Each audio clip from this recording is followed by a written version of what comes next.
अगर तुम भी बिना काम किए हुए अगर अमीर बनना चाहते हो और तुरंत पैसा घर पे आए तो भाई मेरी बात जरूर सुनना। तो सभी लोगों को जय श्री राम, सबको मेरा प्रणाम। मैं सूरज व्यास। तो आज एक टिप्स बताने वाला हूँ, तुम्हें ध्यान से सुनना भाई, सुनना ध्यान से, पर पूरी वीडियो जरूर देखना, तभी पता लग रहा मेरा फॉर्मूला काम नहीं किया, फिर तुम गाली दोगे कि भाई हम अमीर नहीं हुए, पैसा घर पे नहीं आया। तो सुनो कि हर जगह तुम आजकल फोन पे वीडियोस देखते होंगे, कोई बाबा के पास जाता है, कोई व्रत रखता है, कोई कुछ कर रहा है, कोई हवन कर रहा है, कोई यज्ञ कर रहा है। तो उन सबके लिए एक बात है कि अमीर बनने का सबसे अच्छा तरीका क्या है। तो पहले चर्चा करते हैं कि जो व्यक्ति हाथों में अंगूठी पहनता है, सोने की चैन गले में डालता है, व्रत रखता है, मंदिर जाता है, सुबह शाम पूजा अर्चना करता है, फिर भी दुख है क्यों, साला फिर भी काम क्यों नहीं बन रहा है। पैसा आता है तो बीमारी लग जाती है, बीमारी लगती है तो पैसा नहीं है, कुछ ना कुछ साला जिंदगी में चल ही रहा है, कभी कुछ नुकसान हो जाता है, कभी ये हो जाता है, कभी हो जाता है, क्यों नहीं काम हो रहा है। हम तो सच्चे, हम तो भगवान की सुबह उठ के 2 घंटे पूजा करते हैं, हम हर जगह अच्छे अच्छे धामों पे जा रहे हैं, बद्रीनाथ जा रहे हैं, केदारनाथ, फिर भी काम नहीं बन रहा क्यों। तो मेरी बात सुनो कि सबसे पहला कि जो व्यक्ति ये सोचता है कि मैं सर्वगुण संपन्न हूं, मेरे अंदर कोई ऐब नहीं है, मैं घमंडी नहीं हूं, और फिर भी लोग मेरे को घमंडी समझते हैं या लोग मेरे को नहीं समझते, तो सबसे बड़ा घमंड तो है ये कि तुम सर्वगुण संपन्न हो, तुम्हें कोई घमंड नहीं है। सबसे बड़ा घमंड है ये कि तुम बहुत शरीफ हो, तुम्हारे बराबर कोई नहीं है। तो सबसे बड़ा अहम ये है, तुम कौन होते हो ये डिसाइड करने वाले कि तुम अच्छे हो, डिसाइड करती है जनता, डिसाइड करते हैं घर वाले, डिसाइड करते हैं बाहर के लोग कि तुम अच्छे हो या बुरे। अगर मैं बोलूं यार मैं तो अच्छा हूं, मेरे बराबर तो कोई है नहीं, जो हूं मैं हूं, तो सबसे बड़ी मूर्खता तो यही है। जो मुझे देख रहे हैं, जो मुझे जानते हैं, अगर वो मुझे पसंद करते हैं, अगर वो बोले किसी और से पीठ पीछे मेरी बात करे कि यार वो अच्छा है, फलाने का लड़का अच्छा है, फलाना जना अच्छा है, तो तुम अच्छे हो। अगर तुम खुद डिसाइड कर रहे हो तुम एक नंबर के समझ जाओ क्या हो।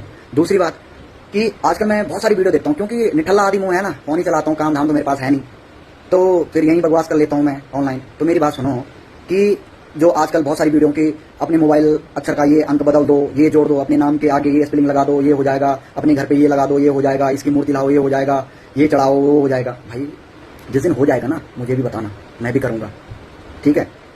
देखो 100 में से एक दो तुक्के तो लग ही जाते हो, तो हमारे भी लग जाते हैं, और वही लोग फिर आगे क्या करते हैं, 1-2 का लगा तो हो सकता है जो तुमने थोड़ा बहुत पुण्य किए होंगे, जो तुम्हारे अच्छे कर्म रहे होंगे, उसके चक्कर में क्या कभी काम बन जाता है, और हमें फिर लगता है क्या इसके वजह से हुआ होगा, ठीक है। 99% लोग वो चीजें अपनाते हैं। एक चीज तो मैं सिंपल उदाहरण दूंगा, एक फेज अखबार में भी आता है और यूट्यूब में भी, हर जगह तुम राशियां देखते होंगे। जैसे मेरी है कर्क राशि, मैं हूं कर्क राशि का जातक। अब क्या है मैं बहुत देखता था उसको, है ना, कि तो उसमें हर बार अब चमकेगी तुम्हारी किस्मत, 2 जून से हो रहा है ये ग्रह परिवर्तन, लक्ष्मी की होगी बरसात, होंगे मांगलिक कार्य, जमीन लेने। अरे भाई साहब कम से कम 2-3 साल से देख रहा हूं ना, तो जमीन ले ना वो पैसा है। तो क्यों नहीं समझते हो कि क्या तुम वो अकेले इंसान हो। बहुत सारे लोग सोचते हैं यार कि हम ये वीडियो देख रहे हैं, ऐसा हो रहा है, ये सो, तुम इकलौते नहीं हो, करोड़ों लोग हैं जिनको नहीं भी पता है कि उनकी राशि क्या है, उनका ग्रह क्या है। सबके होते हैं, कोई बनाए ना बनाए, कुछ ना कुछ राशि तो होगी, और करोड़ों लोग हैं ऐसे। अब सोचो एक घर में मेरे पापा की और मेरे बड़े भाई की, जो है मेरे भाई की सेम है, सिंह राशि है दोनों की। अब भाई हो जाए कि किसी ने बोल दिया कि भाई ऐसा है, इसका तो भाग्य पलटने वाला है, ऐसा हो जाए वैसा, तो फिर तो दोनों का होना चाहिए जिनकी सेम राशियां हैं, है ना। पर ऐसा नहीं होता है, क्यों। दोनों में से ऐसा होता है कि जिनके जो ग्रह होते हैं ना वो सबके अलग अलग होते हैं। सेम राशि होने से कुछ नहीं होता, वीडियो देखने से कुछ नहीं होता। जो लोग वीडियो बना रहे हैं ना, अगर ऐसे होता तो सिर्फ अपनी कुंडली का विश्लेषण करते और इतना पैसा कमा लेते कि वीडियो बना। जो अमीर लोग होते हैं ना, बिजनेसमैन जो होते हैं, वो दूसरे को समझाने का काम ही नहीं करते हैं, जहां तक मैंने देखा। वो अपने काम में व्यस्त रहते हैं और अपने काम पे फोकस करते हैं, है ना। अब जैसे मैंने कहा मैंने ठल्ला आदमी, तो मैं तुम्हें बता रहा हूं क्योंकि मैं फ्री हूं। बट इतना याद रखना कि तुम कुछ भी कर लो, जब तक सच्ची श्रद्धा और जब तक आत्मा साथ ना हो ना, तो तुम अंगूठियां पहन लो, सोने की माला पहन लो, या भगवान को 10 क्विंटल का सोने का छत्तर चढ़ा दो, ना वो भगवान खुश होगा और ना तुम्हारी किस्मत बदलेगी। किस्मत बदलेगी तुम्हारी कर्म से। कर्म करना जरूरी है, वो चाहे कुछ भी हो। भगवान धरती पे आए थे, उन्होंने भी कर्म किया था। अब वो तुम सबको पता होगा क्या कर्म किया था। बिना कर्म का कुछ भी नहीं होता। कर्म करो अच्छे, फल मिलेगा अच्छा। जब तक फसल नहीं बोओगे तब तक काट नहीं सकते हो। अगर तुम ये सोच रहे हो कि अगले साल ऐसी फसल होगी तो जब तक बोओगे तब तक नहीं होगी, तो वही चीज है कि तुम चाहे अपना पिछला जन्म मानो ना मानो, तुमने पिछले जन्म में अच्छा था बुरा था उसको छोड़ो, उस पर मत ध्यान दो। पर ये जो जन्म तुम्हें मिला है ना, इसमें तो भलाई कर लो, इसमें तो चालपंती मत करो यार। नहीं लोगों को पता, नहीं तुम लोगों को नहीं पता मेरे दिल में कितने ऐब है, मैं कितना बड़ा बेईमान हूं। वो तो जानता है जो ऊपर बैठा है। अगर तुम मानते हो भगवान को, मैं सिर्फ उन लोगों को बोल रहा हूं कि जो श्रद्धा भाव रखते हैं और जो भगवान को मानते हैं, जो इन चीजों पे बिलीव करते हैं कि किस्मत बदलती है, ऐसे मैं कह रहा हूं कि उस पे वो सब जानता है। अगर तुम विश्वास करते हो तो वो सब जानता है। मत इन ढकोसलों में पड़ो, भाई ये कर दो, ये हो जाएगा, वो हो जाएगा।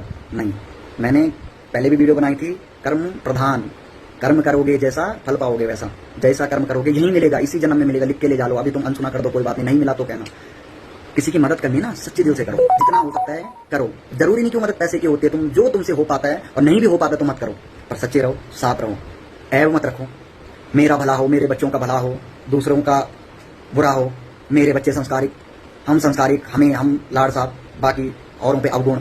और ऐसे जब तुम बैठते हो ना, ऐसा एक भी व्यक्ति बता दो मेरे को, एक भी व्यक्ति जो कमेंट करना जिसने आज तक पीठ पीछे किसी की बुराई ना की हो, कभी ना कभी किसी ना किसी की, चाहे अपनी दुश्मन की सही, बुराई जरूर की होगी कहीं। और उसी व्यक्ति ने लिख के ले जा लो कि कभी उसने अपने घर के बारे में कुछ बोला हो, जब उसे कोई गाली देता तो मारने को दौड़ा चला जाता, इतना बुरा लगता है। तो सोचो, जो व्यक्ति तुमसे जब किसी की बुराई कर रहा हो ना, तो वो व्यक्ति तुम्हारी भी पीठ पीछे बुराई कर सकता है। जो अपने आप को सही बता रहा है और किसी को गलत बता रहा है, तो हो सकता है कल के दिन वो तुम्हें भी गलत बताए। तो ऐसा कुछ नहीं होता, जो तुम्हारे भाग्य में लिखा होगा वो चल कर आएगा। कैसा आएगा, कहां से आएगा, तुमने आज तक जो सोचा होगा ना, वो बिल्कुल भी नहीं होगा। इसमें 10 में से सिर्फ एक बंदा ऐसा होगा कि जिसके कुछ काम बने होंगे जो उसने सोचा होगा, नहीं तो 99% काम ऐसे हैं जो तुमने सोचा नहीं होगा और होता कुछ है। तुम सोचते कुछ और होता कुछ है। तुम फ्यूचर की प्लानिंग कर दो, अगर ऐसा हो जाए तो कहना। आज कमेंट में कर देना कि मैं ऐसा सोचता हूँ और मैं ऐसा करूंगा, अगर कल के दिन हो जाओ तो कहना। हाँ, मैं ये नहीं कह रहा हूँ सपना देखना बुरी बात है, सपने देखो अच्छी बात है, आगे की सोचो अच्छी बात है, पर उस पर ये आधारित मत रहो कि मैं ऐसा करूंगा। किस्मत जब घुमाती है ना तो पता नहीं लगता। तो इसीलिए विश्वास करो उस ऊपर वाले पे और अपने ज्ञान पे, और अपना दिल साफ रखो। बाकी किसी ढोंग पाखंड में पड़ने की जरूरत नहीं है। साफ, जो अच्छा होगा, देवता भी, जो देवता है, जो भगवान है, उसको पता है वो तुम्हारा कभी बुरा नहीं करेगा। और जो तुम्हारा बुरा कर रहा है वो देवता नहीं हो सकता, जो तुम्हारा खराब कर रहा है वो भगवान नहीं हो सकता। भगवान सबके लिए एक जैसे हैं। और सच्ची श्रद्धा रखो, सच्चा विश्वास रखो, और सबके साथ अच्छा व्यवहार करो। 100% अच्छा होगा, इस बात की गारंटी मैं दे सकता हूँ। पर ऐसा नहीं, जितना पाप किया होगा, चाहे भूल विसर में, चाहे कैसे भी, उन सबका भोगना पड़ेगा। क्योंकि आज अगर ये समझ आ जाए कि अब मैं आज से बुरे काम नहीं करूंगा, जो आज से पहले बुरे काम किए होंगे ना, उनका फल तो मिलेगा ही मिलेगा भाई। ठीक है, तो खुद सही बनो, अपने बच्चों को अच्छी शिक्षा दो, अपने घर परिवार में अच्छे रहो, अपने माँ बाप की इज्जत करो, सब कुछ अच्छा होगा, सब कुछ बढ़िया होगा।